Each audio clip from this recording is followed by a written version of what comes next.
inotropic effect. So it is a positive inotrope. And obviously in increasing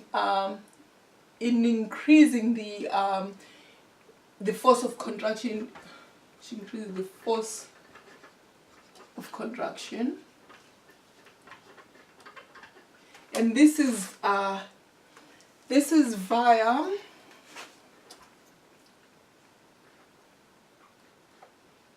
the carotids, sinuses, and the aortic arc, both of which have baroreceptors,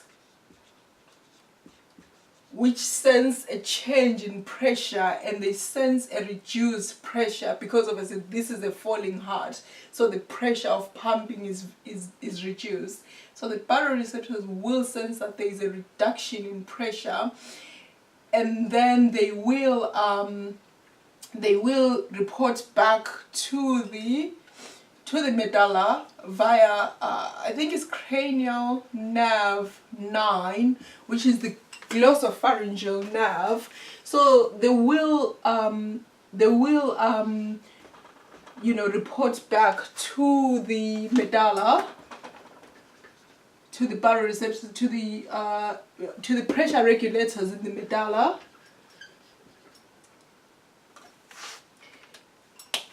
And the pressure regulators will also in turn inhibit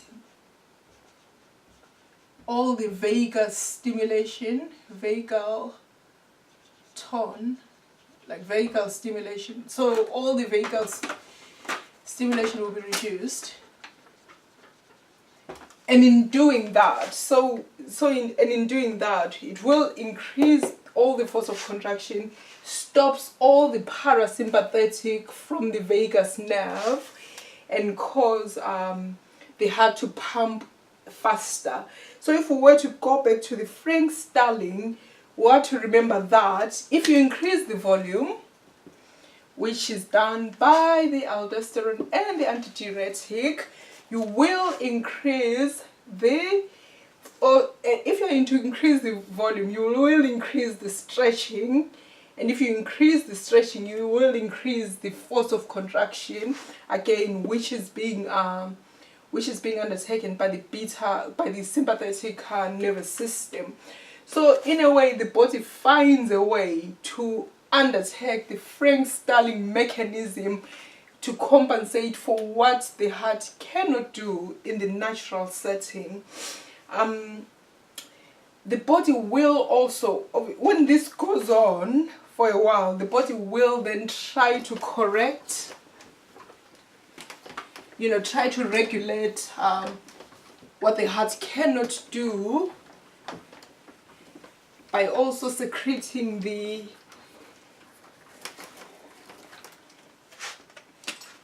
ANP and BNP. These are natriuretic proteins which are secreted. ANP is secreted in response to increased atrial pressure. So because we have, the body had activated all the RAS, the beta androgenic system, and retained a lot of water, increased the volume, increased the force of contraction.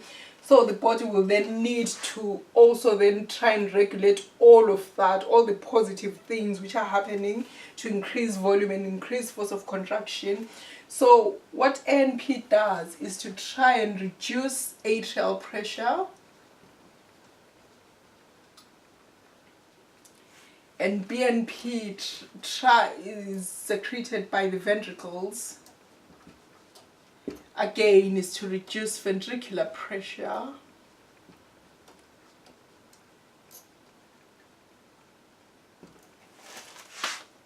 So now we have a heart that is failing, and it is being managed by the body system. It cannot pump on its own. It is only being managed by the body systems. And obviously, in a perfect world, the body system can and will manage this forever. However, in reality, it cannot go on forever. And because it can't go on forever, the compensatory mechanisms fail as well. And when those compensatory mechanisms fail, that is when people present with signs and symptoms of heart failure. And that is when medication has to come into play. And what medication really does is to try and, not to try. What medication really does is to go back and sort out all the compensatory, make up for all the compensatory mechanisms that have happened. If it's a left-sided heart failure, I will do medications in the next topic, because I want to do acute heart failure before I do medications. But anyway, what medications do is to compensate for compensation, really, or to balance out compensation. So the medicine will balance everything out.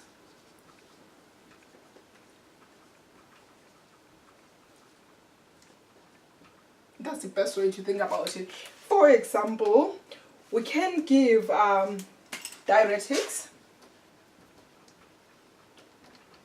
such as furosemide,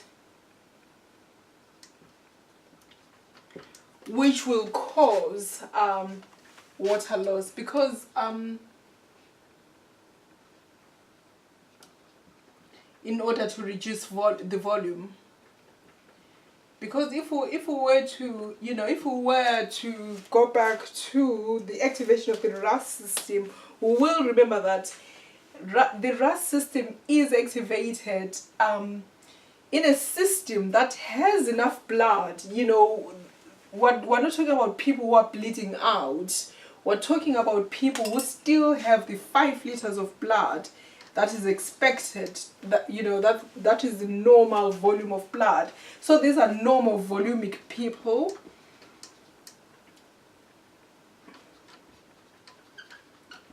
They have the normal 5 liters. So when you activate RAS, you are adding on, forcing, so it's increasing volume of a system that already has enough volume, that's already normal. So obviously, in activating RAS, is actually in fact precipitating a heart failure and causing someone to be in trouble even quicker than they would have been without increasing that volume. Because if a heart is already failing, to pump that 5 liters around, if you were to add, say, an extra liter or even an extra 2 liters of blood, then that's more work that the heart has to try and do in order to pump that blood out of the body. So in giving things like furosemide, and then reduce volume and take it back to the normal 5 liters. We can also give things like beta blockers,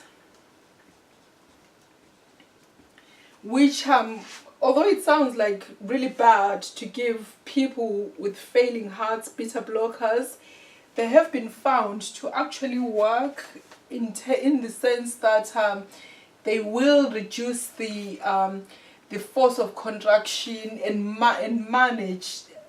I don't understand the mechanism very well, but they do work, and they help to manage the force of contraction effectively.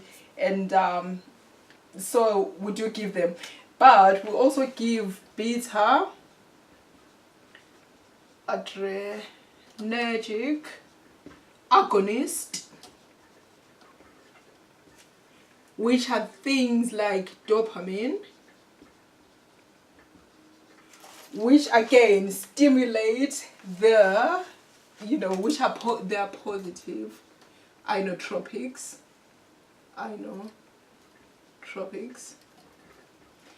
and increase force of contraction. However, this is in a more managed way. We will also give things like digoxin, which controls the heart rate.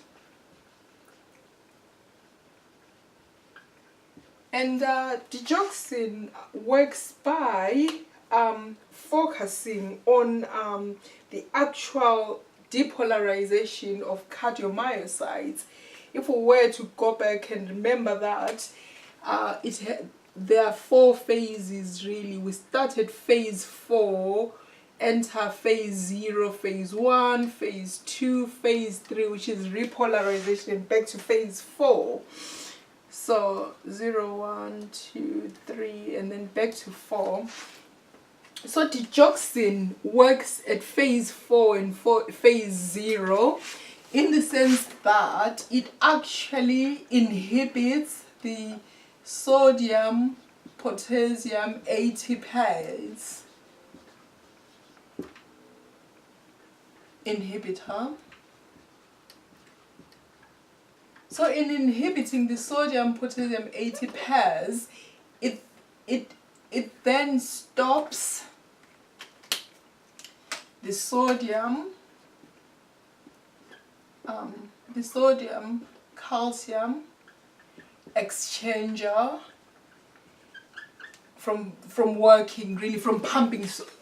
It actually inhibiting the sodium potassium ATPase has an inhibitory effect on this one, on the sodium calcium exchanger.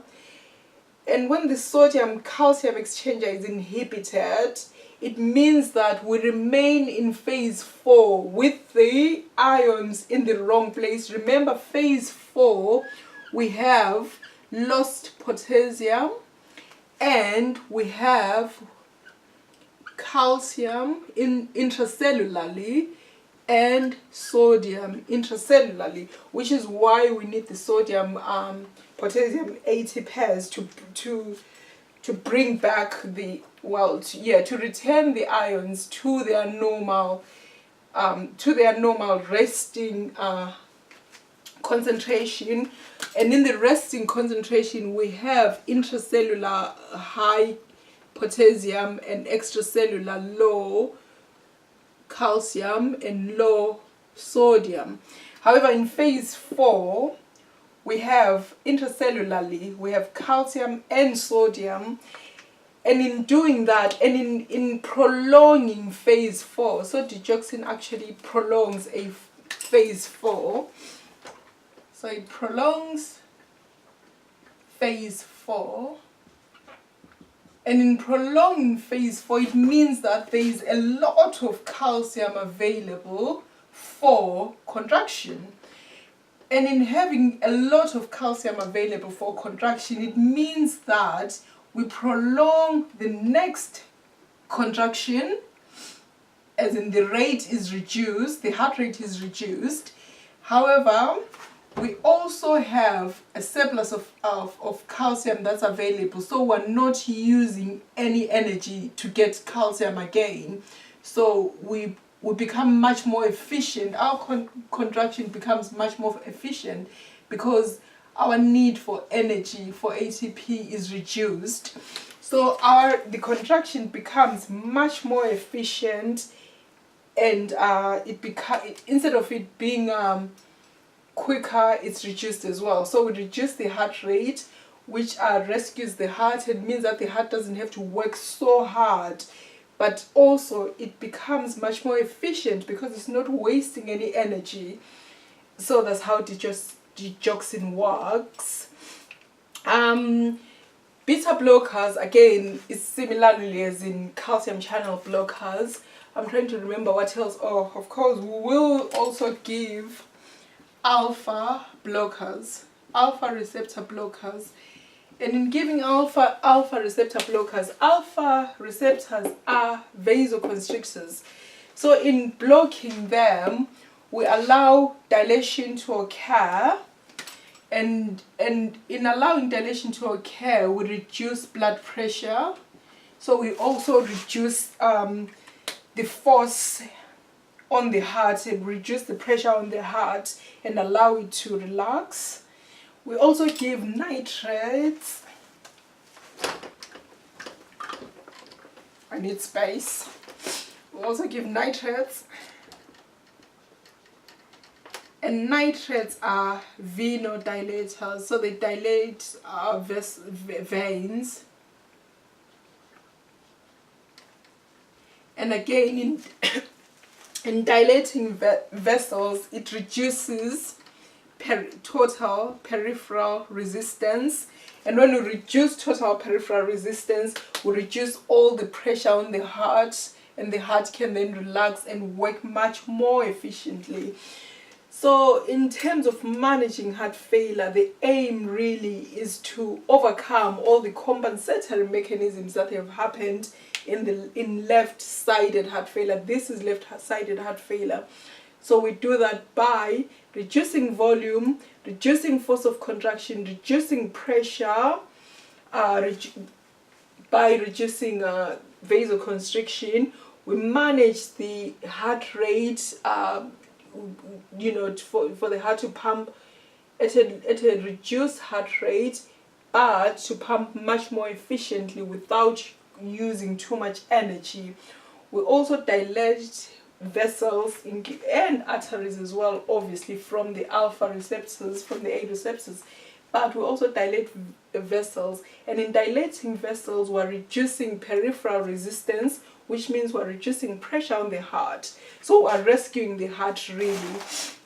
And if there are any other, like the underlying pathology, we treat that as well. But obviously, I'm actually focusing on treating the manifestations of heart failure. And then with the right-sided heart failure, we have to manage all the things that are happening in the lungs, and in the system, as in the pressure, the back pressure that has happened, as in peripheral edema and congestive failure as well. So we have to treat by reducing fluid to reduce volume and really help the heart to get better. So again, I have briefly discussed heart failure. I am trying to shorten these lectures to make them half an hour, and sometimes I end up skipping things which are probably quite important. But obviously my aim is not to be a cardiologist, but to show knowledge retention. So I've discussed heart failure today. I've talked about the definitions of heart failure, the signs and symptoms of heart failure, both left-sided heart failure and right-sided heart failure. I've talked about heart failure where there is reduced ejection fraction and where there is no reduced ejection fraction, and obviously this is all left-sided heart failure. I've also talked about right-sided heart failure, including talking about peripheral edema and things like hepatomegaly. I have also talked about the compensatory mechanisms that occur in the body to try and make up for a failing heart, and actually discuss why, although they seem like a good thing, they are really not a good thing, in the sense that they just cause a lot of pressure by increasing volume. So all they do is compensatory mechanisms, increase blood pressure, increase volume as well, and increase heart rate. And although it all sounds really good, the failing of a heart does not mean that volume is reduced. The volume is still the same. So really, increasing volume on volume that is normal just means that you are forcing the heart to dilate even more, and then have an increasing even more pressure, and forcing the heart rate to be even more increased in order to pump out that increased volume. So although the compensatory mechanisms can be, sound really good, they are not. They just worsen heart failure. And then the body as well then tries to compensate for that, and then again, you end up having a body that's in a activated hormones, activated cytokines. I forgot about cytokines, because in the compensatory mechanism you also activate cytokines, which then lead to hypertrophy. So that is not a good thing as well. So then I have also talked about how these patients present and the treatment that they are usually given. So in the next session, to close this off, I will talk about acute heart failure, and I have looked at heart sounds, and which reminds me that in left-sided heart failure, there is also S3 gallop and S4 gallop. And there is also a split P2. Again, I'm trying to shorten these lectures and I end up forgetting important things. So if we're to remember, this is S1, S2, this is systole, and this is diastole.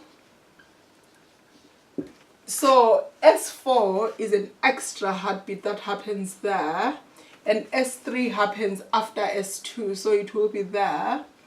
And then a split P2 is if S2, remember, is made out of A2 and P2.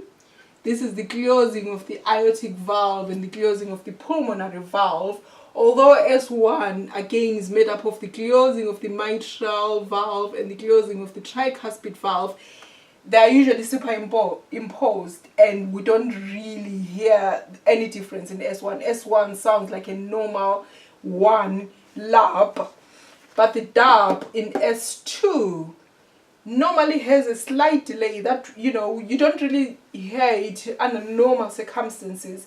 But in a failing heart with a stenosed aortic valve, you then hear the delayed P2. So the split becomes more pronounced, and we actually do hear it. So those are the other signs of left-sided heart failure that I actually forgot to mention, but it has anyway helped in discussing heart sounds really quickly. And yeah, so you will have S3 gallop, S4 gallop, and the split P2. So yeah, that is it. I need to save space by stopping this.